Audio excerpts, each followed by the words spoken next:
All right.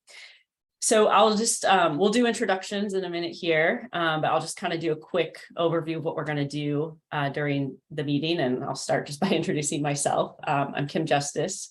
I use she, her pronouns, and I'm the executive director of the Office of Homeless Youth at the Department of Commerce. And we're serving as one of the tri-chairs that's supporting this work alongside North Star Advocates and SDM Consulting. And just as a very quick recap, in our original meeting, we did some foundational work just to review what the charge is from the legislature to create a Lifeline pilot. We got some initial input from folks to kind of help get some clarity around the scope of how we want this pilot to be structured. And that's really what this group is. It's the design work group. So you all are helping to inform what this pilot is going to look like, what the design of the Lifeline support service will look like. We reviewed a landscape analysis of other kind of similar types of access points or hotlines or websites that serve sort of as a similar like portal to additional services and resources. And then so what we're going to do today is after we do introductions, Shanita is going to lead a debrief of the work that we did in the first meeting that was using a mural board. So we can put that on the share screen or share that so folks can look at that as we debrief what came out of that work. We'll do a little bit of context setting, trying to kind of ground us both in how do we create a pilot that is, possible to execute on with limited resources and limited time, but also not lose sight of what might be a longer term vision around this work. And then we are going to hopefully do that's more staff though. Hey, Sherry, welcome. Can you please mute yourself? We'll do an exercise to hopefully what we'll do is some breakout groups and have folks dig a little deeper into assessing kind of, again, with the pilot, knowing this is a pilot, how do we assess feasibility? And again, all that will help go into informing the design of this work. And then we'll talk about next steps and what's next in this process at the end. So any like questions right off the bat from anything I've shared? Kim, can I just add real quick?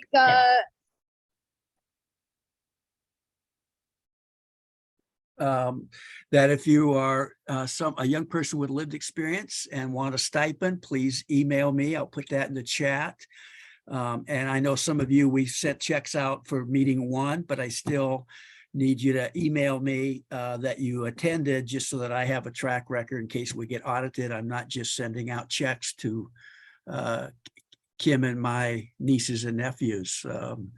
But yeah, we want to compensate you for your experience and expertise. Thanks. Thank you, Jim.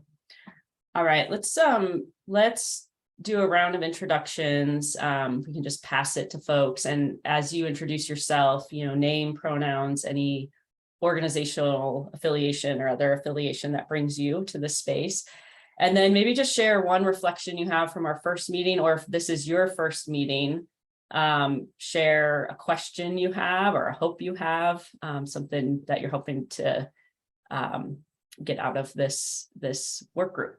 And I'll pass it over to co-chair, over to Jim. And also, hold on, Jim, before you go, I see that I have there's another Kim Justice here. Is that Sam? Is that you, Sam? It is. It Yay! is. Hello. I think what happens is when you use the link that I put in the calendar invite, then you just become, you become me. So Kim too, got it. Thanks. Yeah. I'll change my name. I'm glad you're here. I'll pass it to Jim and then we'll kick it over to you, Sam. Great. Glad Sam's here. And we can't have enough Kim Justices in the world. I'll say that. Jim Theophilus, North Star Advocates, he, him pronouns, zooming in from the land of the Duwamish people. And I am one of my reflections from the first meeting is how engaged folks were and how important the need is to create something that we'll be calling Lifeline. And I'll turn that over to Sam. Hello, all. Thank you so much for being here. Sorry I was late. Sam Martin, he, him pronouns, associated with SDMC.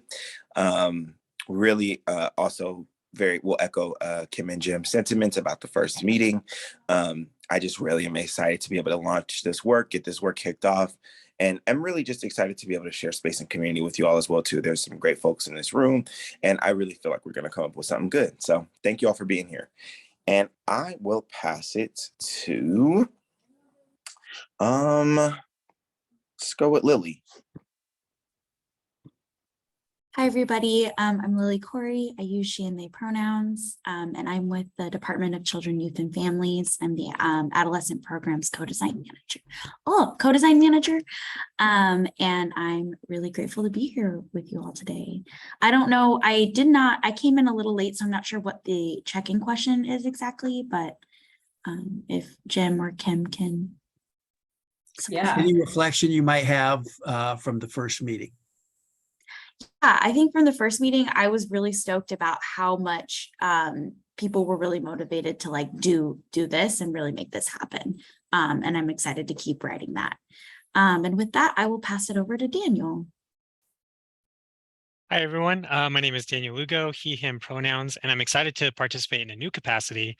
I just this week joined Treehouse, so I'm now their manager of policy and government affairs. So yeah, so reflection from our first meeting, I was really excited to hear directly from lived experts that this is important work that would have a meaningful impact on their lives.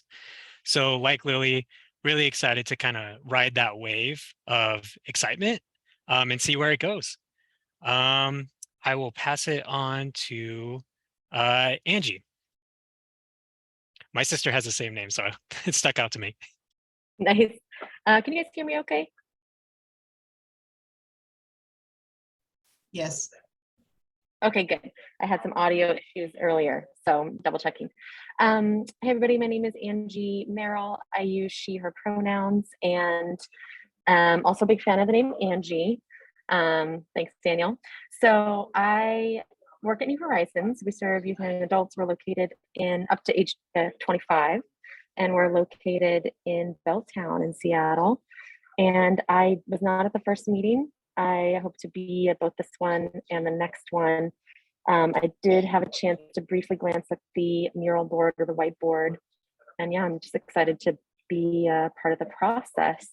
I will be moving to a car halfway through this meeting, so I'll be off camera at that point, just as a heads up. And I will pass it to Elise. Thanks, Angie. So I'm Elise Chiat, use she, her pronouns. And I think I'm here more in the capacity of, I was formerly on the board of Mockingbird, worked with both Jim and Kim there. Foster parent as well, I guess, is one of those factors. And in my current life, I teach at the UW School of Public Health, so it's great seeing Kashi here. She was one of my students last quarter. I missed the first meeting, so I can't say about any reflections from it, but I am excited about learning more about it. And anytime I have an opportunity to work with Jim, Kim, and Kashi, it's going to be fun. So thanks very much. And I'll turn it over to Shanita. Thank you so much. My name is Shanita Jackson. I use the she and her pronouns. I'm joining you from the Nisqually lands. I work with the awesome Kim Justice under her leadership. And some things that I thought were great takeaways were one, the landscape analysis, getting a little bit understanding more of a better understanding about the resources around different hotlines and navigation services, and then having the conversation about what's missing, where's the gaps, and how can we make things better and not reinvent things. I think that was a key takeaway. And so I'm looking to dive more into that conversation today. And I'll pass it to Kashi. Thank you. I realized I was Kashika for a minute here, but I'm Kashi now in Zoom. She, her pronouns. I work as the program manager for mental and behavioral health on the community health team at Seattle Children's. I was a student of Elisa's, just finished my master's last week, so that's exciting. I can finally get like a good night's sleep. And I did attend the first meeting, and Shanita, I had a very similar takeaway in terms of thinking about, you know, being really informed and rooted in lived experience. How do we not reinvent the wheel? How do we provide something that's actually really usable and tangible and makes a big difference and connects people to the care and the connections that they want to make? And yeah, that was my takeaway. I will pass to Leanne.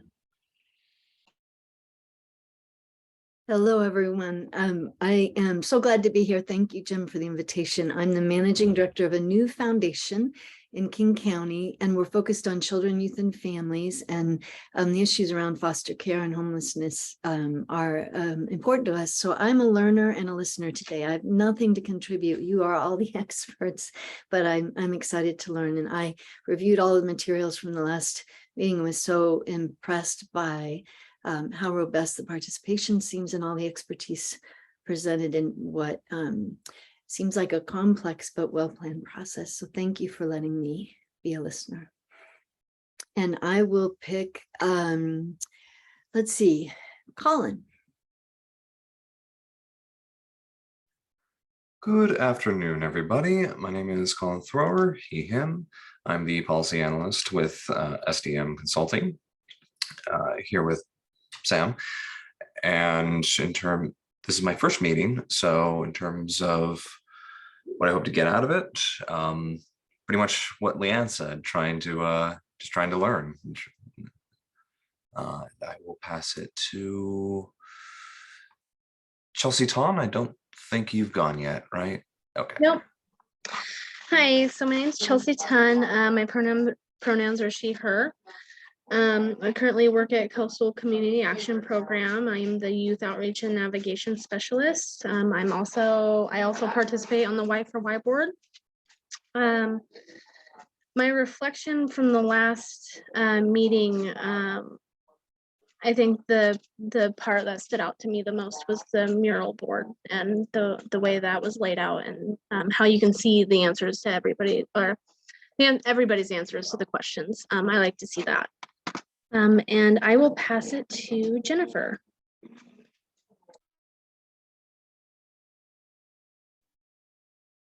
Sorry, that's the problem with eating lunch in a meeting, that sometimes you get called on right when you take a bite. So Jennifer Personius, JP or Jen. I use she, her pronouns. I work for DCYF in adolescent programs.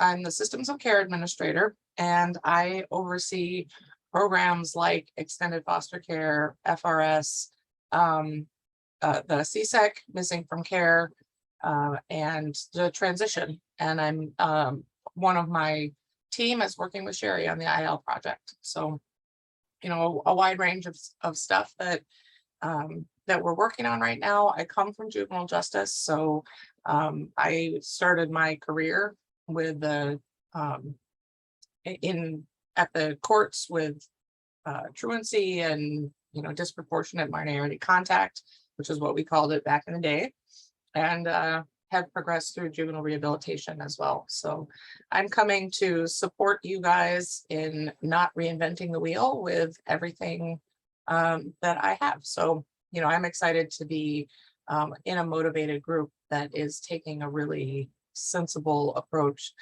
centering lived experts. So thanks for having me.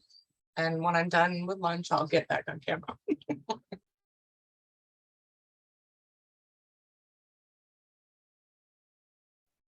All right, well, JP didn't nominate anyone, so I'll go. I'm Sherry Flores. Nominate you, Sherry. I'm Sherry Flores. My pronouns are she, her. I live on the land of the Nisqually. I'm the DCYF Emerging Adulthood Program Manager, so that holds IL right now, and I assume it's going to hold other programs as they come along. I really appreciated all the work that went into the landscape document. I come from another state, and I am I've never done like line work in Washington. So my resource list is very small, and that resource list will help me help youth when they contact me looking for services. So whoever created that document, thank you so much. It's going to help me professionally, and it'll help the youth that reach out to me. And I'm going to nominate Danae Smith. Hi, everybody. I am Danny Smith. I am the Director of Adolescent Services at Youth Care. I've been doing work with BRS, interim care, and now with homeless youth at Youth Care. I've been at Youth Care for 14, almost 15 years, and been doing this work for about 25 years. And so here to provide whatever input I can into this process and seeing what we can do to better the lives of foster care youth. Let's see, did Bridget go already? Bridget Cannon, she, her, hers from Volunteers America here in Spokane. And reflections from the last one. I'm just excited about seeing where this lands. Sadly, I won't be at the next meeting, and I think that's the last meeting, but just keep me in the loopies. Would love to find out where everybody lands. I think you have a great group of people here, so I'm excited to see where this ends up. And I will, Erin, have we heard from you yet? No, not yet. Can you hear me? Hi all, Erin Shea McCann. I use she, her pronouns. I work at Legal Counsel for Youth and Children, or LCYC. We provide legal representation to young people through a variety of systems, foster care, including extended foster care, juvenile court, and some immigration issues around special immigrant juvenile status. And we have a youth homelessness project. And today I'm in transit, so I will be off camera, but I'm calling in from Quinault Land. And I wasn't at the first meeting. I'm happy to be here today. And my reflections are, I just learned a lot from all the materials sent. So as a visual learner, I loved all the things that were incorporated in the notes, and felt like even though I couldn't attend, that I could at least be part of the process along the way. So thank you for all that. And I think I'm scanning my phone. Does anybody else need to go? I think Did Emily. did Kylie go yet? Okay. Yeah, go ahead, Kylie. Awesome. Sorry, I was chewing and I didn't think you guys wanted to hear that. So I waited a sec. Hi, my name is Kylie, or Savvy is a nickname of mine. I usually go by that, but you can call me either or. She, her pronouns, they, them pronouns are fine. I'm youth with lived experience, King County, Spokane County, Washington State, across the board. And I'm here with the Youth Advisory Board, or here representing the Youth Advisory Board and myself, and representing the underrepresented population of youth with lived experience in King County. And I'm here to give my input, my feedback. Reflection from last meeting would probably be, I can remember one thing that I really liked about it, and one thing that I felt like maybe needed to be incorporated surrounding youth. One thing that I really liked was just the entire general idea of like a one-stop shop, similar to 211, but better. Of instead of, being sent around the rat race to find all these resources when you're homeless and you don't have the capability to do all that running around, having one place where everything is together and is quite literally a lifeline for people. I just love the idea of this. It's something that's necessary that people don't take into consideration when, there's all these resources, but getting them, navigating how to get to them is difficult, especially for people that are going through crisis. And one thing that I wanted to see more of, I feel like, is youth recruitment. I think that we have a lot of youth and young adult programs and organizations that are working. For example, the one that I'm a part of, the Youth Advisory Board. I think that a big part of something that needs to be implemented in this when working with youth specifically is a direct recruitment line, not only resources, but a way to get into a group that is other youth with lived experience that represent, you know, proper theory of, you know, change, and just making sure that they know that their voices are valuable and we need them in order to create the change that we're trying to make here today.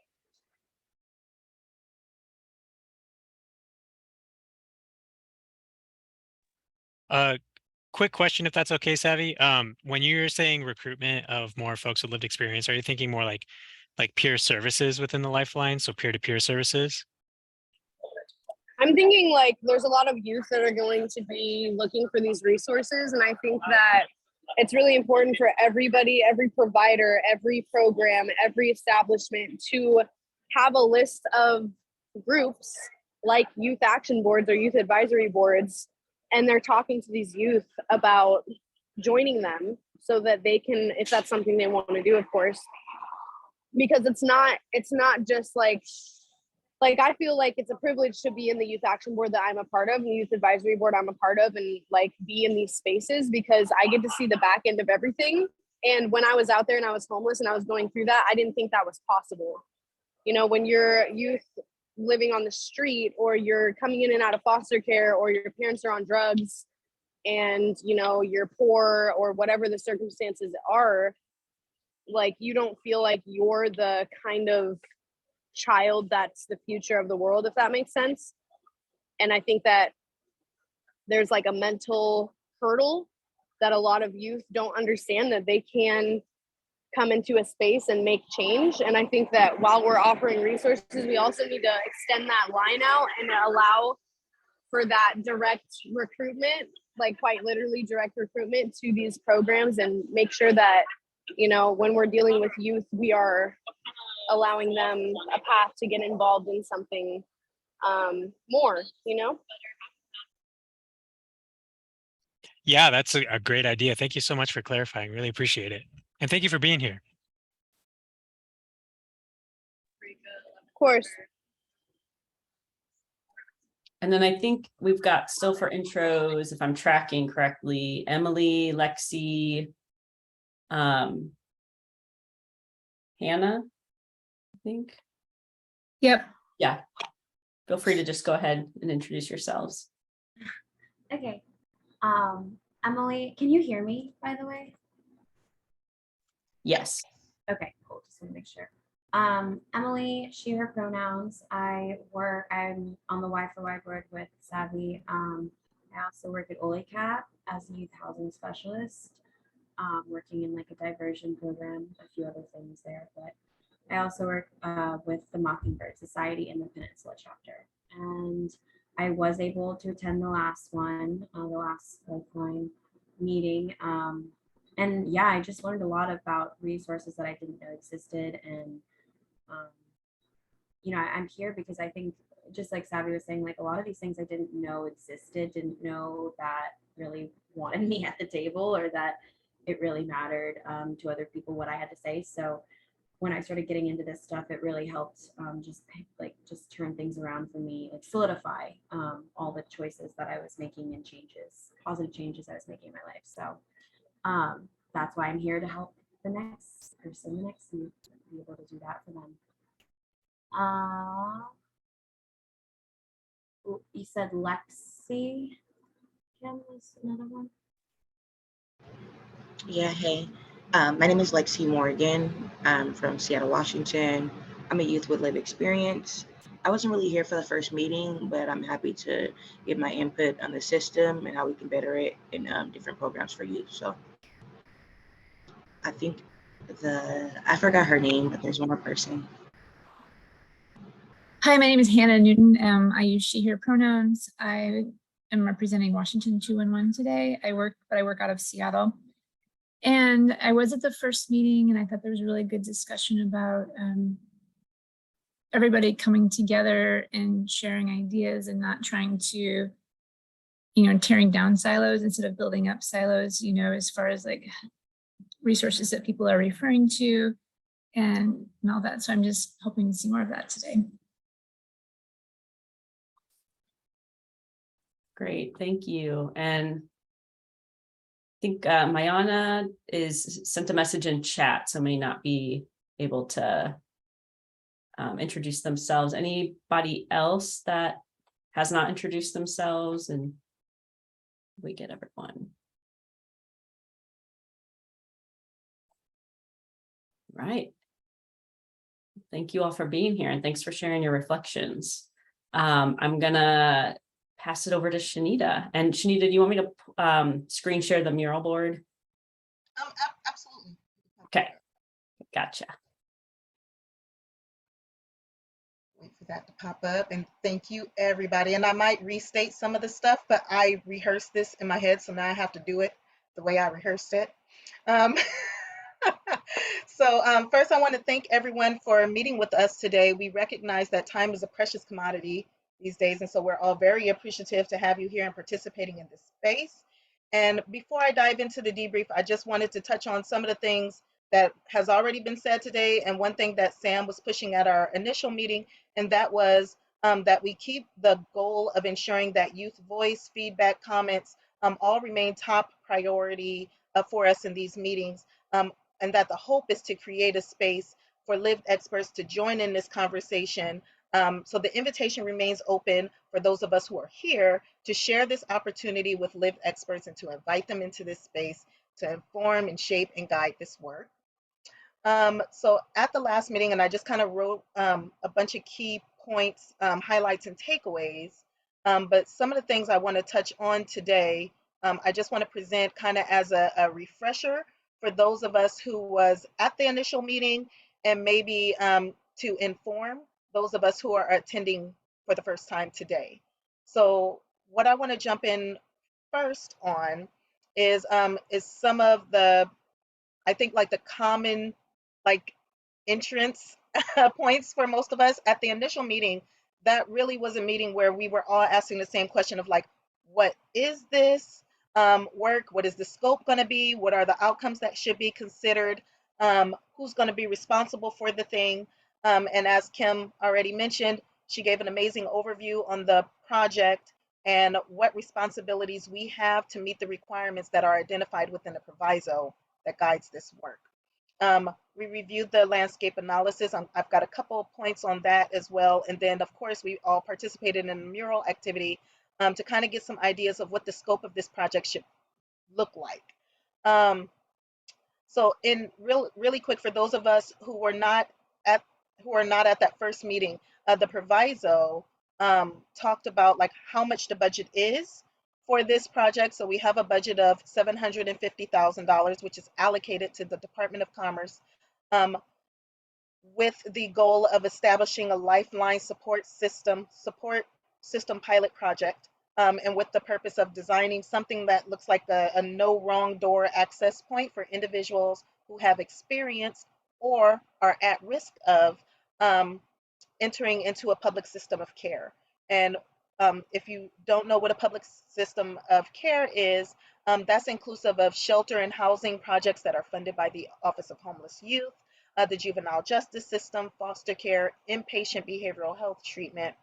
And so we talked about the shape of the project, how much we have, and kind of what the target of it is. The project, as I understand it, has 3 phases. We are still in phase 1. So phase 1 is from August 1st until the next meeting, which is September 22nd, unless we need more time, Kim said that, to establish a work group, and that's what this is, with the goal of designing this service system. So this is going to shape like our design, what the framework of this pilot is going to be. So once again, that's August to September, that's phase 1. Phase 2 of this project is going to be October to December. And what that is that's going to be finalizing the plan that we all identify here. And then we're going to develop a request for proposal to put out a competitive bid for bidders or applicants who are in a place to move this work forward and make things a reality. The 3rd phase is from January 1 of 2023 through June 30 of 2023, and that is the implementation process of this project. And so it is only 6 months, and at the same time that the implementation is going on, we're going to be drafting up a report, developing something that's going to identify the highlights of the project, and make recommendations to the legislature really as to how this project could be permanently established, what it would take to make this thing a permanent thing. So like Jim mentioned, this is a I guess, kind of tripod situation. There are 3 entities that are involved in the shepherding, implementing, and the processing of this Lifeline project, and that is SDMC Consultants, that's Sam and Daniel, or Sam, and then North Star Advocates, and then OHY. So the other thing that was brought up at the initial meeting that I wanted to resurface today was something that Daniel touched on it, and we kind of touched on a little bit too, and that the goal of this project is not to reinvent the wheel. There are a number of hotlines and navigation services that are identified within Washington State that could potentially meet the needs of callers that might utilize this lifeline. But maybe one thing that we could focus on, because we understand that folks who have historically dealt with disparities and disproportionate experiences may need an additional layer of support that is equipped to speak to the direct situation that the caller is experiencing, and maybe look something more like a warm handoff, or something where the support person could walk with the caller through the process, and navigate the situation together until the situation is addressed and or resolved. And so we spent some time talking about that. And then in reviewing the landscape analysis by Sam at SDM Consulting, we identified what resources that we already had in Washington State, the hotlines, and then if there were any opportunities to fill goals, or fill gaps, if we were missing anything, what were those things? What are those things? And really, I think one of the focus of that conversation around the landscape of analysis is like, what is the first piece of work that needs to be done to move things forward? Where should we start? And what recommendations should we visit to ensure that we obtain the best outcome possible for this project? Okay, so the work is what you see here is on the mural board. And so that was an activity where, as you can see, it's kind of broken into 3 key areas. And one of the key areas was the age, in regards to where prioritization should lie with age of folks that are going to be served by this project. So there was definitely some focus on the under 18 population, so 12 to 17-year-olds. There was also some focus around the 18 to 24. And then, as you can see, we have some votes that, we shouldn't have an age restriction at all. And for the most part, it looks like we have agreement that we should serve all ages, but prioritize youth and young adults is kind of what we can get from the grouping activity. The next portion of the mural that kind of was my key takeaway was on the system involvement and where we should prioritize like supports in regards to system involvement. So should we prioritize folks that are at risk of system involvement, post-system involvement, or like currently actively within the system? And as you can see, that the mural thinks that the mural showed that most of us thought that the most important area to focus would probably be to focus on a young person who was exiting a system of care. And for the third piece of this activity, we spent a good amount of time on the services, and I think that's where I got like the most of my highlights and takeaways, because we got to ask the questions of what is needed, what could be offered by this pilot, what gaps could be filled. And so, and like Daniel's kind of pointed out earlier, a lot of focus around peer navigators, peer supports, as being like a key idea of something that should be included within this project. As well as we touched on like, what is the communication strategy going to be? How do we ensure that this project meets the accessibility needs of youth and young adults who would utilize it? How would folks who would utilize this project know that it exists, which we talked about earlier? That's a gap. Like, we have so many services and no one knows about all of these services. You may know about one, but if that one doesn't meet your need, do you know about the other, 99 or whatever? And then what we need to do to create a stronger communication. And so there was some talks around social media presence, web pages, text apps, TikToks were brought up too. But one thing, and Pink's not here, but one thing that they had pointed out was that maybe if we do, instead of a TikTok, having some kind of relationship or partnership with a trusted adult with lived experience, and then have them be able to follow up with questions to consider after that. But creating that relational aspect within this project. So we talked about the need for a youth-friendly interface that would maybe offer some kind of flexible funding. And so I thought that was a really good one. And then we also talked about how this project would, once again, complement or fill current system gaps. And so there was a lot of ideas around that. So Erin was so kind to group this activity into categories so that we can see some of those, key points that I was just able to mention. And so I thought I think this is a really great place to start. And what I gathered, like what I remember from closing things out, was that we hope to get, or some things that we hope to get from this project, was how are we going to make things better for youth and young adults? How can our approach support folks who are currently experiencing trauma to move from, and JP says something like this, but to move from that shorter thinking crisis response to a longer thinking scenario. And if we were to do this project, how would it be trauma focused, trauma informed to prioritize mindset to support a young person? And then what would it look like to have some sort of peer navigator on the receiving end of that call who understands the experiences and traumas that the callers who are going to be calling are going through? And then that could be one way that we ensure that this space that we're creating, this tool, is a safe and reliable place for young people to even engage. So I thought that was some really key ideas, and something that I definitely want to keep at the top of my head when I'm thinking about, this thing and how I can support in this role.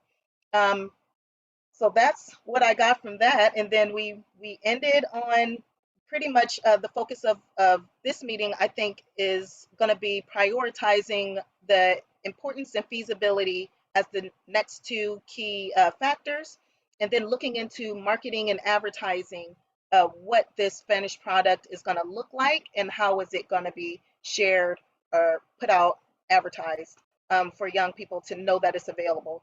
Like I said, the gap between the folks that are providing the service and the folks that are needing the service, how are we going to meet that? So that is what I got. I will pass it to, let's open it up for any questions first. And then if Jim and Sam wanted to jump in for context, but let's open it up for any questions. And I can't see anything. Kylie. Oh, I have one real quick. Oh, yeah. Go ahead first and then Kylie. I can't see anything. Yes. Okay, sorry. Okay, so my question was, I missed the first meeting, but you had mentioned in your kind of overview of that, you had mentioned, so maybe not having necessarily like a TikTok or social media, but having like a relationship with a trusted adult who has lived experience of those things. So would then that adult have like a social media where they shared it, or what did you mean by that? Yeah, that was just that was something that was identified within the services. Is something that was brought up by Pink, and they're not here, but I'm getting that what they were saying is that adult would be in a place to be able to connect them to the support. So it's almost like another, not necessarily a peer navigator, but definitely like someone that's understanding, someone that's going to be having that youth-friendly interface. Okay. So, and yeah. Okay, yeah, that makes sense. Thank you.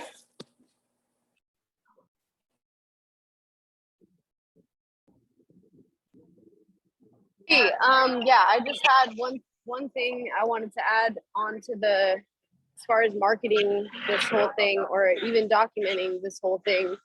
You guys mentioned TikTok as far as like outreach. I think that one important thing that needs to be considered that is highly effective, that hasn't really happened a lot since COVID, that I personally would like to see more of, is community outreach. I think going out into these communities, going to these youth shelters, going to these places where youth are getting services, you know, obviously not, you know, only in King County, because that's, if I'm correct, the only place we can really operate. But I've been in youth shelters and stuff in Pierce County and in King County, and just going out there and getting people's stories as far as like before they receive resources, or maybe even keeping you know, like keeping track of when someone receives resources through the pilot the Lifeline pilot program or the Lifeline program, and then maybe asking them like for their experience and feedback, and then maybe then posting that to a social media platform or something, just as documentation, or as like, you know, community outreach, because it's good to go out into the community and do that outreach, but then it's even better to have record of that and be able to refer people to seeing like, this is the work that we did, as far as like next steps, or maybe like during the process of this whole thing. I think it would be a really good idea to document all of that community outreach to make sure that we're getting the proper support that we need when we're out there and doing this, because this is going to be, you know, it's kind of going to be like a next step that I feel like a lot of people haven't had the opportunity to have before. Yeah. Yeah. And youth are more than willing to share their voice. They're more than willing to talk about their story and their experience. And I think that it would be really good for, as far as marketing, or maybe even adding in community outreach into the budget of this whole thing, because that's really important. Thank you. I'm taking notes. Kim, you have your hand up. Oh, I was gonna say, like, if you had like a Instagram page that was like titled like Lifeline Project, and then you like uploaded videos of like interviewing young people that have been, you know, have received resources from Lifeline Project, or interviewing young people, you know, just in these community outreach settings, maybe like go and do like a block party or a barbecue or something, and have it, you know, youth based in those areas, and, you know, take photos, take videos, post it to a social media page. That'd be great. Absolutely. Thank you so much. So I was going to share two things. One, hopefully, I know I'm screen sharing the mural board and it's probably really hard to see, and I'm sorry if I made anyone's eyes go crazy as I was zooming in and out, but it's, you know, it's sort of the categorization of what came out of this activity. And so I think also if people have reflections around like, these are the themes that kind of came out as we categorized these sticky notes. So just kind of affirming like that was also like a shared reflection of kind of the main themes that surface. So if anyone's having trouble like actually seeing this, I think we could probably figure out how to pop it in the chat or something. But and then the other thing I wanted to share is, because I think one of the main themes that keeps coming up is how important it is for this service to be relationship based and not just like a static, you know, thing that people go to. And I think a couple of things that reinforce that to me are when we had the first meeting, I feel like, you know, that young people who participated said, I didn't even know these resources existed. We have a plethora of resources, but if nobody even knows they're there, like it, you know, how good is that? And I wanted to share, I was talking with a colleague at Employment Security this week, and they operate Career Connect program, which is like apprenticeships. And I was looking at their webpage and I was like, this is so cool. You have a whole portal. You can click on what kind of apprenticeship you want, where it's located. And then there's, you know, if you need housing or food, all of these access points. And I was saying to him, like, this is a really neat portal. He goes, yeah, no one uses it. It's not used at all. So I did sort of reaffirm, like, you can create the coolest looking thing, but if no one knows it exists, and also if it requires navigation, like if it requires that you have to then like call a bunch of numbers, like it's just, there's no relationship behind that. And I think that's such a fundamental component that keeps coming up in these discussions. Absolutely, Kim. And I'll just say one other thing. Just when you're in crisis response, I am very far removed, but I was a youth with experience and a pregnant and parenting youth with experience. But when you are in crisis, you think of things that are going to meet your immediate need. So that might be like a church or a Salvation Army or something like that. You don't think of, oh, hey, they might have this portal, this hub, this something, whatever. It's like, how do you become that thing that somebody is looking to? Like, if I'm in crisis, I know this thing is going to help me, and I'm not going to have to touch 8 other things to get help. I think that's, if we can create that, I think that would be the ultimate goal.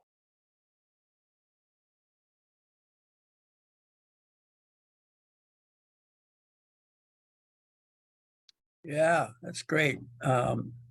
Any other comments before we move on and get you all busy doing the work we need you to do?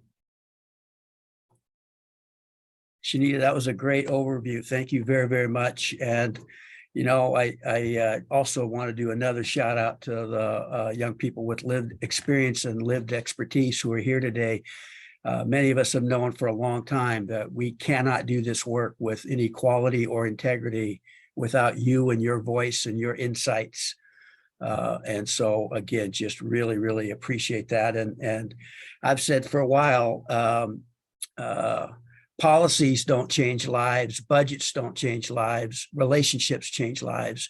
And it's the programs and policies and maybe the portals these days that give a opportunity for relationships to take hold. So, but I wanted to make a couple comments before I turn it over to Sam to give us some context for today so that there's no misunderstanding, which is we want to get really practical and get something that we can actually have the OHY put out an RFP for about 6 months of a program for around a $750K budget. And this is really important that we start building a proof of concept that there is a there with Lifeline, and here's some proof. It'll be brief. 6 months isn't a lot, but it will at least add to building the momentum. But the flip side of that point is, please know that while we're getting practical, and that's what Sam's going to introduce to us today, an exercise to help us sort of figure out what should that RFP look like, where do we want to start? We are not limiting the visioning for how big this thing could be and how awesome it could be beyond 6 months. In fact, we've got a great legislative champion. We've got great advocates on this call. And others that will be working during 2023 to expand Lifeline and grow, get a bigger budget, get it bigger based on what we learned from the 6 months and what we learned from this group. So we've got kind of two things happening at once. How do we get something going and get practical for the budget and the parameters that we have? But also want you to know that we will continue to do the big visioning. In fact, one of the things we've talked about is how do we keep this group together even after the report and the RFP, but during the 2023 session, so that maybe some of you might want to help testify or advocate for whatever it is the group decides we're going to go after. So I just want you to know that the work we're doing today does not mean we're not visioning bigger and not coming at this thing for a bigger budget and a bigger scope, but it is where we're going to start so that we can plant some seeds. And so with that, I'll turn it over to the amazing Sam Martin.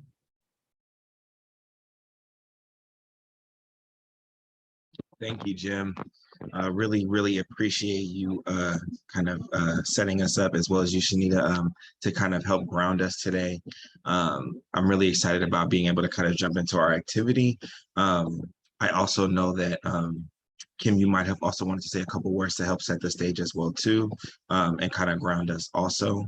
But as we get ready to jump into this activity, we're going to share some Jamboard links in the chat, and we'll break you all up into groups, and would love for you all to, you know, kind of dive in and participate in the activity. But I'm going to kick it to Kim real quick to do some more level setting. Thanks, Sam. And I'll be quick. So as we jump into this next exercise, what folks are going to be doing is basically we're taking kind of the themes that came out of the mural board and then doing an exercise around importance and feasibility.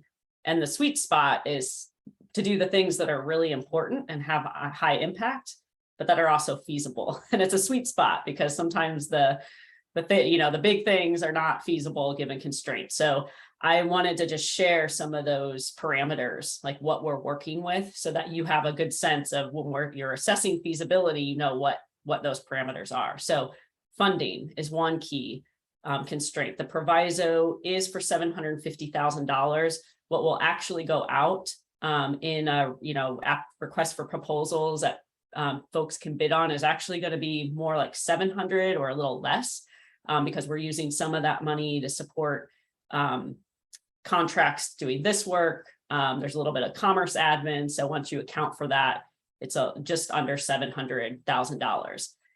Second component is time frame. We anticipate that we would be able to initiate a contract for implementing the Lifeline pilot for 6 months. So it would be January through June, end of June of 2023. So those are kind of the two, those are pretty much set in stone, the money and the time frame. And I think, what we're hoping is that there's some outcomes from this pilot that we can build upon, something that serves sort of as a launching pad to future efforts. And then, just again, with the timing and the money, this is in, this was in the budget for this year as a one-time thing. So again, if there's advocacy and, legislative support for continuing this, then it can continue. But at this point in time, what the legislature allocated was the money for this pilot, for this one-time thing. So that's also kind of a feasibility aspect, because, whatever organization or entity might implement something, they have, to kind of grapple with the reality that it may just be a one-time pilot, right? And then I would just say, like, there's a couple other factors around feasibility, effort, and complexity. And I just say, based on what we've learned in our work doing lots of contracts for services and starting new programs, is that doing anything new takes time. There's always just a ramp up time. You have to figure out what you're doing. You have to hire people, whatever that is, to create the infrastructure. So just, having that kind of as a realistic aspect of what does it take to set something up. And then complexity, the more intricate something is, the longer, it's just harder to implement, especially on a short time frame. So those are just some of the kind of feasibility factors and parameters to consider as we kind of go into this next part of the exercise. Thanks, Sam. Thank you, Kim. And so what we're going to do is we're going to break out into about 4 breakout rooms. And as I throw in the chat, the links to these, you'll see a Jamboard here. And do I have screen share ability? Okay, cool. Really what you're going to do on this Jamboard is kind of fill out and do your all's ranking of feasibility for yourselves or as a group, and to kind of start to help us to think through how complicated would it be to be able to implement this, and thinking through some of the categories that Shanita went over a little bit earlier, right? There's a few things that we want to address, right? Like age, the services that are provided, those kind of things. And so as you click on those Google Jamboards, you'll have the opportunity to, one, be able to ask questions, right? Like, we know that inevitably questions will arise, and there will be things that will, we won't be able to answer every question today, right? And so we kind of have these different categories here today. So, yellow sticky notes for things related to cost, things like that, right? And so you'll also be able to use the text box feature to be able to kind of fill in a number here.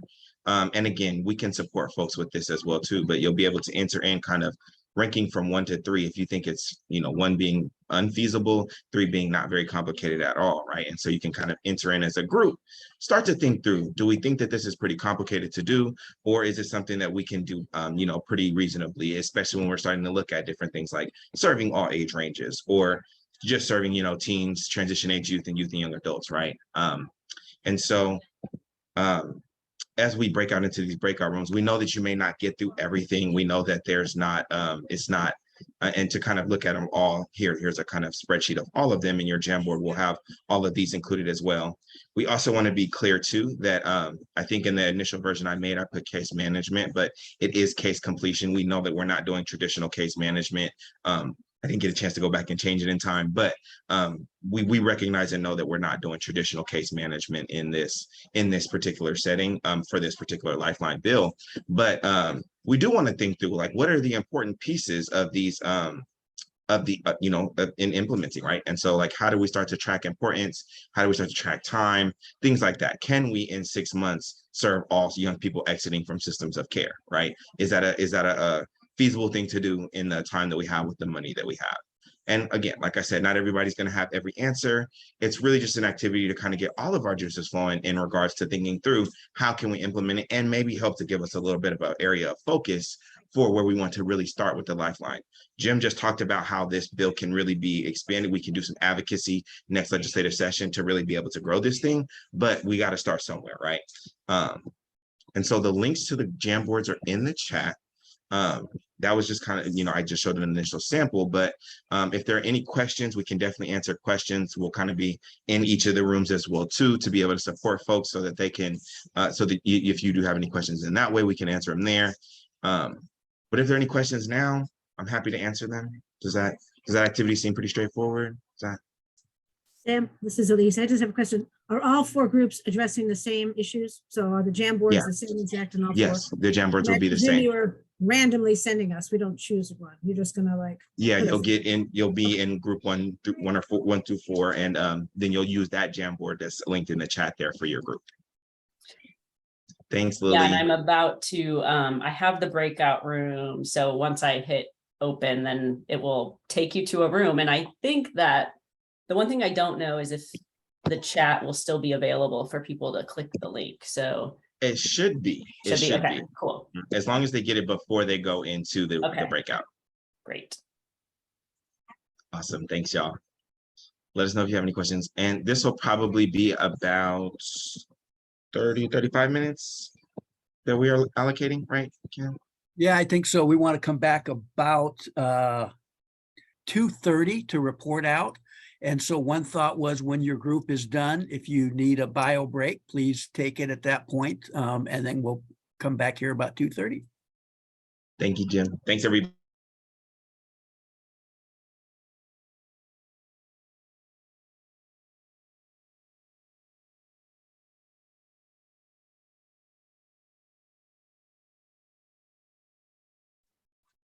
All right.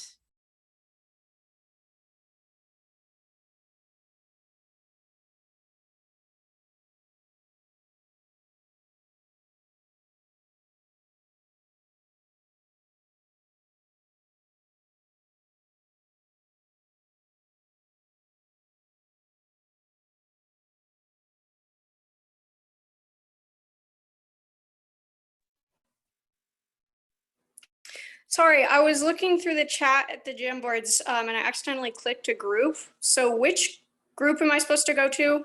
Let's see. You're in, I think I can move I'm you there. in Condé County. Yeah. Let me get Okay, you. cool. And, let me see. Yeah, I'll get you somewhere. No, don't worry about it. Okay, thanks. Yeah, no problem.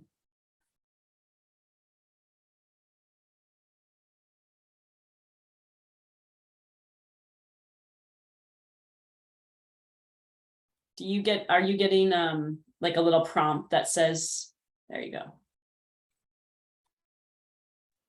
Hey, Angie.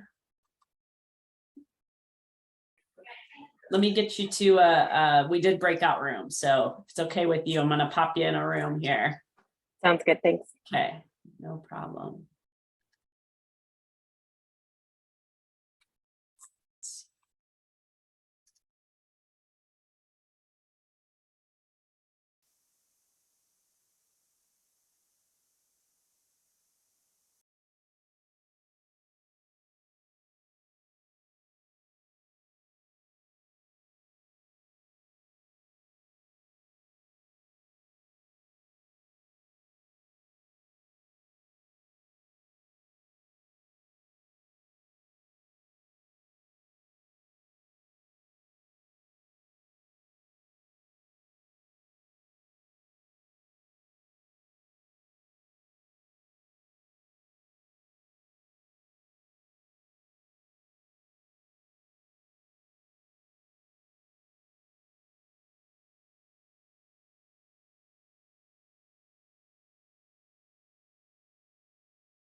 Well, hey, Lori. Oh, is the meeting over? No, everyone's in breakout rooms. I'm popping in and out of rooms and here for people like you who might need. Hi. Yeah, I thought I'd be joining earlier, but that I was at the Kinship Oversight Committee meeting and there was information I really needed to hear. How is this one going? Good. Folks are kind of getting into the meat of it now, doing another, not mural board, but kind of another group like activity around essentially like taking what we came out of that last meeting and then doing an activity around feasibility. So if we're gonna, for example, like, you know, given time and money constraints, effort, complexity, like where do things fall along like feasibility, but also how to rate like what has high impact or importance. So yeah, we're doing that until 2:30 and then folks will come back and share out and we'll talk about some next steps. So if you want, I can pop you in a breakout room and you can be, you know, you know, it might be hard to jump in, but you can at least observe and contribute however Okay. you. Okay, let's see here. Thank you. Yeah, glad you're here. And of course, I have to leave for another meeting, but this is, it's probably good. I'll look for the notes and then it'll be better than me having to just keep asking dumb questions during the meeting. No worries. All right.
Lori, hey.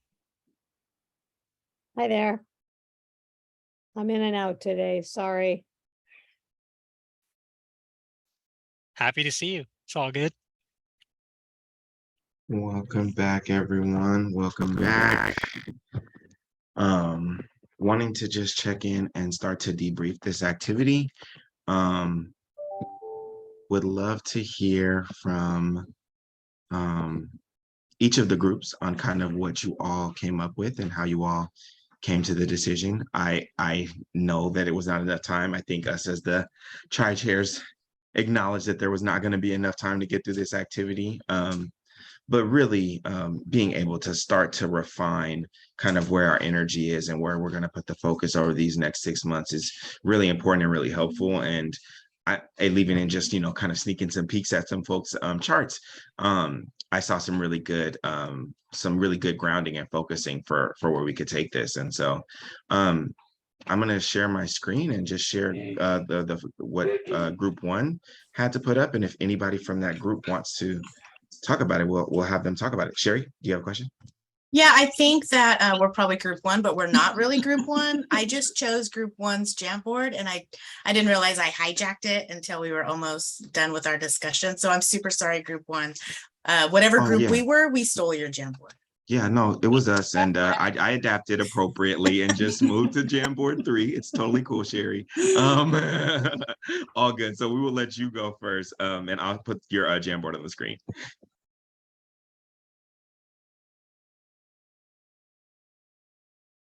Oh, sorry, text I was stuff. gonna say, I don't see it.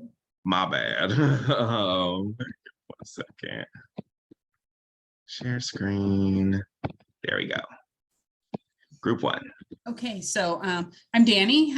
So in our discussion, we talked a lot. I mean, we didn't get very far. This is all the farther we got was this first page, but we had a really good discussion trying to figure out what's feasible and what's not feasible within the amount of time that we have and the money that's being offered. The group that we thought would be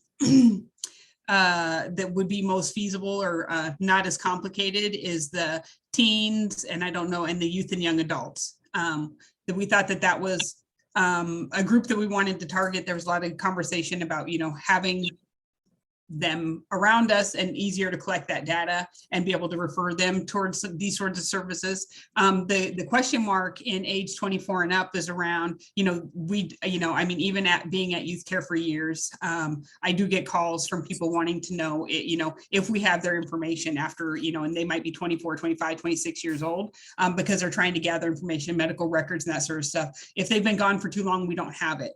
And so where can that information be found? And then we talked about, is there like a document storing place at all agencies that are working with these clients where we could send their information so they could have, their birth certificates, their social security card, all the information we kind of gather as providers.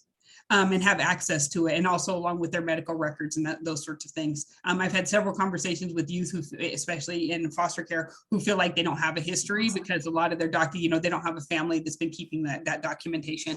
So, we did feel like that 24 and up group is also an important group. We just didn't know if we couldn't figure out how to rank it because, somebody said there might be 60,000 youth in Washington or past foster care youth in Washington that might access it. But it could really be more. If we were serving 10,000 a year, in Washington state, if this is going back 20 years, that's a couple 100,000 potential people that could refer to this line. We also talked about, and if we don't serve age 24 and up, what would be our, how could we support them? And wanted to make sure that we continue to track their data. So that we could explain the need. So after the 6 months, like, hey, this is 6 months, this is the data we collected from this other age group that we weren't necessarily serving, and they desperately need services. And this is the amount of, information we got calls for, requests for. And so keep that data to make sure that it's tracked.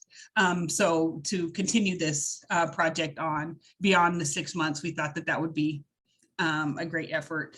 And then we also want to specify in the RFP and the contracts, the service request, age, system involvement, and geographic areas, regardless of whether or not the pilot can meet the needs. It must be recorded. Yeah, so like I was saying, if we want to find out where they are what they need from us. If we can't support them, give them resources and other referrals to other areas, to kind of help them in that direction and receiving that, obtaining that information.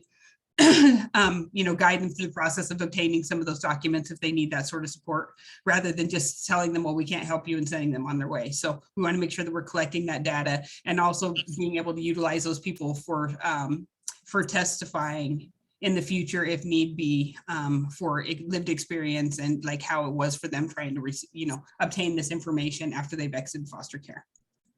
I don't know, did I catch your other thing, Daniel? Yeah, I think so. I think that, at the end of the day, we want to make sure that the 700K is used in the most practical way. And so as far as the pilot goes, yeah, serving these teens, transition age youth and young adults might make the most sense. But we want to make sure that in the RFPs, it's specified that all these agencies have to collect that data of, what's being requested for what, the age, all that kind of stuff. So yeah. Sherry, do you think I missed anything? No, I think it looks good. We spent a lot of time in our discussion, so we didn't do any of the other pages either, Sam and Kim. I'm super sorry. But I feel like we had a good discussion around like how we thought it would work best. It's all good. We knew we would run into, for pun intended, time constraints ourselves. So it's all good. All right, I'm gonna pull up group 2. Give me 1 second here. I'll do a quick report out on group 2. Solid. Pull it up. As you can see, we are very colorful, and similar to Danny, we've seen like the most possible like outcome for teens, transition age youth, and youth and young adults for this project. We think all of these, all of the populations are important, and all would have a really awesome impact if we were able to successfully implement this project to prioritize them. So it's kind of hard to take that away. But then when you start looking at, kind of the follow-up responsibilities in regards to budget and time restraints and staffing, that's when they kind of all got ones. But we definitely think that it was important to prioritize any of these ages, but we think it's most feasible to implement this program for our teens and youth and young adults. We got on the budget. We think that, I don't want to say it's not complicated at all, but we think that it's definitely doable. And we kind of got into the conversation about the RFP process, how many grantees might the money be split between, when are we going to start asking for data in regards to the report? Will they actually be able to stand things up? If it's looking like they'll probably be able to stand things up around March, February usually, how is that going to impact this program? So we started thinking about things like that. And then the complexities of course, we know that that's going to be a difficult one. But for the most part, we all settled that the bottom line is going to be the most feasible for this project. And then we got into the next one. And we wanted to give a lot of 3s, but we could not. So in this one, once again, similarly, having an impact for at any point a young person is entering a system of care would be absolutely important and vital, and have an awesome impact, a positive impact on the young person that's being served. So we definitely want to acknowledge that. But once again, the cost, the time is kind of what we start thinking about. We also start thinking about like what looks like success for this program. If a young person was to call this line, is success that they were just able to have a warm handoff? Is there going to be any follow-up to make sure that that handoff was, remained successful? And we're not getting there yet, right? Not in the 6 months, we're not going to get to those things, but those might be some things that we might want to start looking at. We also started talking about who might be in place to operate a hotline. And some of the suggestions, of course, we came up with 211. Healthcare Authority has something going on, but a lot of the other hotlines are not geared towards youth and young adults. They're mostly adults and singles and families. And so we started on a conversation around what would training look like, intentional training to make sure that if the prioritization is youth and young adults, that we are equipping whoever the successful bidder is with the necessary trainings and supports. So that's kind of what we got. But we wanted to give a lot of 3s, but we didn't get there. I understand that. I see him ready to go too. Yeah, they was ready. Awesome. Thank you all so much. And I really, really appreciate the comments and the feedback. We're going to head over to our next group, which I believe is group 3, which was my group. I will pass it to JP or Kylie to report out. Or anybody who wants to report out from our group. Actually, anybody who wants to. Oh no, you're not gonna do it? No, I'm just kidding. I think Kylie should do the report out. I can if you want me to, Kylie. Great. Okay. Sure, I'll do it. I don't like being on the spot or anything. That's fine. Okay, so couple of things. I always am kind of, combative's not the right word, but just like, I like to think outside the box about a lot of things, or just, I'm very considerate, overthinker kind of type of person. And so I feel like a lot of the feedback that I gave was kind of not really critical, but just like things that we might need to think about that we're not thinking about. And if anybody else in the group like wants to give their input on like what we talked about. I know it was kind of like me, Sam, and a couple other people going back and forth a lot of the time. But I'll try to incorporate everyone. If anybody, please just talk right over me. It's totally fine. Make sure that I don't miss anything.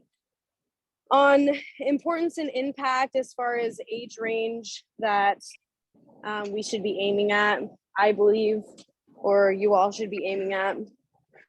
I had a hard time kind of coming with a decision because it's very like, of course, like, I think the importance is not the right word to use, because I think that every single population, no matter what age, is equally as important and equally as valuable as human beings. And so just for me, just the language around that, I had to wrap my head around a little bit and get over. But the thing that I thought about, or the thing it made me think of, is that usually in these kinds of settings, the younger population is the population that we think if we get to them first, you know, and before they go through these systems multiple times, you know, then we can hopefully prevent, you know, the impact that it has on them. And hopefully we can gear them towards redirecting their life towards having a more successful life. And, you know, the resources that we provide to young people, that's optimally our goal of what we're trying to do. But my number one thing with that is that if we're going to be targeting a younger audience, we have to be gauging what our capacity for exit is going to be and what our support and what's feasible for us as far as, you know, aftercare and follow-up with helping that community, because we can't just help the young community get to a certain point and then expect them to do it on their own. We have to provide that aftercare as well, because if we don't do that, then the re-entering becomes part of the cycle of, I use the term relapse, and I use the term relapse for a lot of different things. It doesn't just have to be substance abuse. It's just like a lapse in, you know, your trajectory, if you will. So I think that was something that we need to consider if we have, you know, the bandwidth to handle both of those tasks and not just one. And if not, then maybe we should be aiming towards just a more broad spectrum of helping everybody with resources and not be, you know, so youth focused, I would say. But yeah, that was my input on that. Anybody else from my group, feel free to give input on that part that we talked about.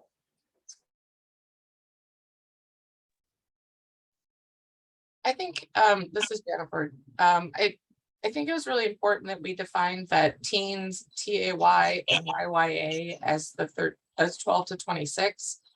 Some of our conversation was about, you know, needing to be able to serve younger folks, and really prioritizing that population. You know, we agreed at the end that it was important that if we were able to engage folks, you know, considering that this is a pilot, if we start there, we can always expand, and we have the opportunity to, you know, not cut people off of being able to use the service, so that, you know, if it's still needed, there could be that, that still have that connection. So that was my extra addition. Hope that I covered it. Thanks, Kylie, for your report out. Thank you. Of course. And then did we do a different page? Oh, okay. We barely did. We didn't really get Barely. into it. I got it. Do you want me to do this one too, or does somebody else want to take over? I'm happy to jump in and do it All real right. quick. I think where we got to here was recognizing that we need a little bit more information as well too. One of the great points that Kylie brought up was that, like, having a better or clear idea of where these resources are going to be coming from will help us to decide kind of where we should put that energy and effort, but that there's value in really serving young people before, during, and exiting from systems. And so, you know, just recognizing that there's, just value in being able to recognize that that we should serve all those populations, but also we need to kind of do a little bit more research on, like, where could this money be coming from, and that could help us better figure out where we should put it, or which population we should work to serve. And if there's anybody, 30 seconds, and I'll switch to the next group, Kylie. Okay, awesome. Yeah, exactly. Exactly how you put it. And I think that just to like elaborate a little bit on that idea, what I was kind of generally saying is that depending on where we're getting, you know, the clients, if you will, or the people that we're serving, or where the most referrals are coming from, maybe it would be more beneficial to us to kind of do like a test to see where the most referrals are coming from, or the most like input we're getting. Are they people that are in the system? Are they people that are entering, or are they people that are exiting? And then based on that, you know, put our focus there, because we, you know, want to serve that entire, like, kind of entering, during, and exiting. But what's going to be feasible in the time span that we have for the project, as far as how can we get the most data input so that we can see if this is something that's going to work. Great. Thank you, Kylie. All right.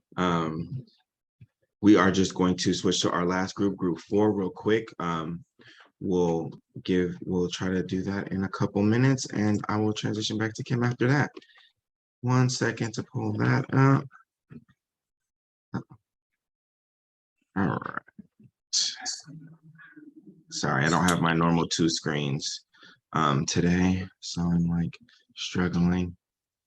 All right, group 4, do you want to report out? Sure, I can go. We weren't quite exactly sure at the end who was gonna be able to do it, and I was having a personnel issue, but that's all taken care of. So we did ours a little bit differently. We couldn't figure out how to type in the grid, so we just kind of agreed by consensus along the y-axis. So for this one, we decided to just focus our conversation on the last row there, the youth, young adults, and the at-risk teens. And so then we talked a little bit about, you know, the 6-month timeline. That wasn't really much time to get something really up and going. As you know, so we talked about, you know, making sure that we, you know, the RFP focuses on organizations that already have something similar, and then are able to expand that and, you know, to reach a larger population. And then we talked about what exactly it would mean. And so we kind of saw 2 different skill sets. based on what was talked about before mostly, but so it seems like there's the discussion around connecting the youth to the navigators, you know, making sure that the youth have somebody that they can trust, somebody that they can turn to, somebody that they can help them. But then secondarily, making sure that the navigators have the skill set to view all of the resources that could potentially help the youth, but then be able to narrow them down to find the one or, you know, the couple that would actually be of the most benefit. So, you know, that's probably a database. And I'm not even sure if one organization could do that, or if it would be a partnership with 2 organizations, or how exactly that would work.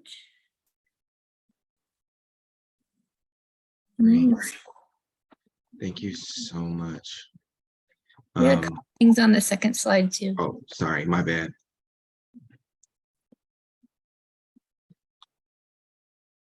So for the second slide, similar, we had just kind of agreed to focus on exiting from systems, because we felt like that was the time when the youth were the least connected to anything at all. So like, even if you're in the system, you know, usually, you know, it might not be great, but you might have some sort of case manager that's kind of overseeing, you know, what's going on with you. But, you know, once you're leaving, then you lose that additional support. And then Elise, who had to leave, brought up she put the Medicaid waiver 2.0, and then she put a little message in chat. She said it's a focus on health-related factors in the new, it's the 1150 Medicaid waiver. If Lifeline could dovetail with HCA, it might help provide sustainable funding for the work. So that she put that under cost. And then we put a couple of things in complexity, just developing a process for finding the youth before they've completely exited. So like maybe having some sort of discharge plan. And then exiting from systems needs intense coordination. So on that is kind of another level to what I was talking about with the 2 skill sets. So kind of thinking more longer term. So, you know, first you have the navigators, then you have the universe of resources that the navigators are, you know, can be able to select from. But then beyond that, longer term, expanding the universe of resources. And then especially focusing on housing. We talked about that for a while too. Just because if you look at the hierarchy of needs, housing is the baseline, because it's hard to get youth to become involved in other things, you know, like education or employment, if, you know, they don't feel safe.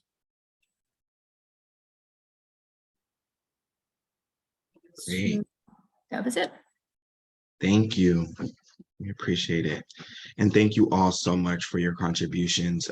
We're going to spend some time really just compiling this information and putting it in a way that is usable, readable, and hopefully helpful as we continue to dive into the next phases of design. So just grateful to you all for helping us to dive into that. Kim, back to you. Yeah, I'm going to wrap us up with the next steps. And we have one more meeting left, but I do have a question for the group, and it's just for the tri-chairs to take into consideration, because I know not everybody got to go through this whole activity. So just like by a raise of hand, who would be interested in a meeting that is not already scheduled to spend like 1 more hour as a group going through some of this in more detail? Okay. Thank you. That's helpful to know. No promises, but it's nice. It's helpful to know that if there's interest in doing that, to help inform if we try to squeeze something else in. So looks like there's 7 folks in this group, and plus Aaron, 8. Okay.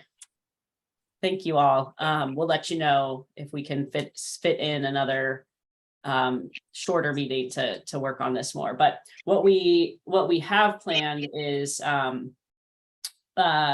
meeting September 22nd.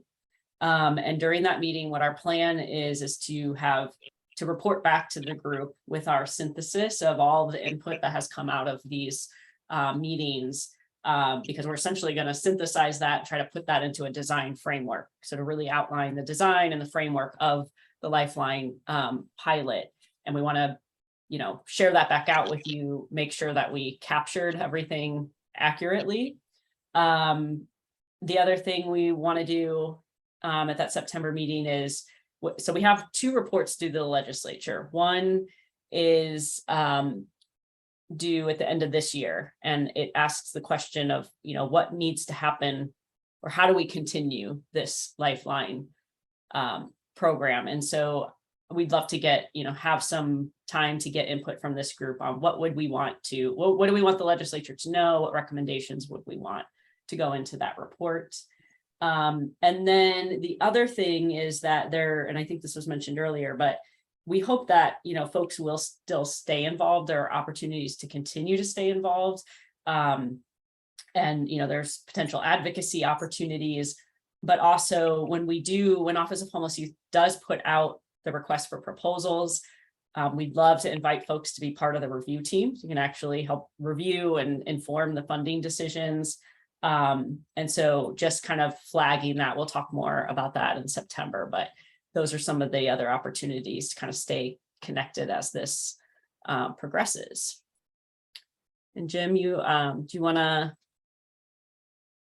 a couple of things in the chat. Do you want to share your thoughts on that? Well, again, and this is not meant to be exclusive of the professionals, but because we want this to be in the hands of those with lived expertise, I wonder about a meeting with just that subgroup to really look at and vet what we've done. And so it is what it says there, just a thought about, but again, I appreciate the opportunity, because I don't mean that to be disrespectful to others as much as putting putting our stuff behind what we say and actually elevating that perspective.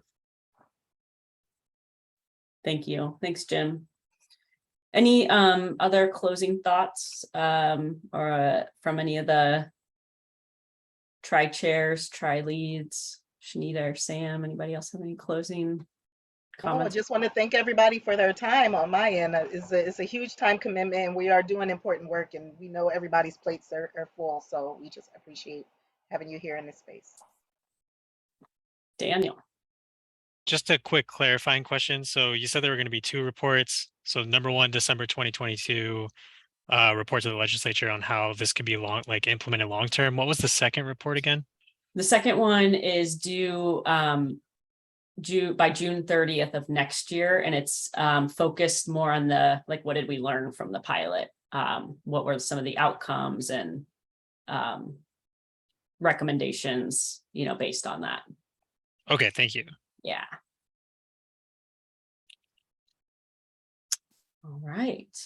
Well, go team. Thanks everyone for all your time and your energy and your brilliant thinking and expertise. We really appreciate it. And we'll talk with you all soon.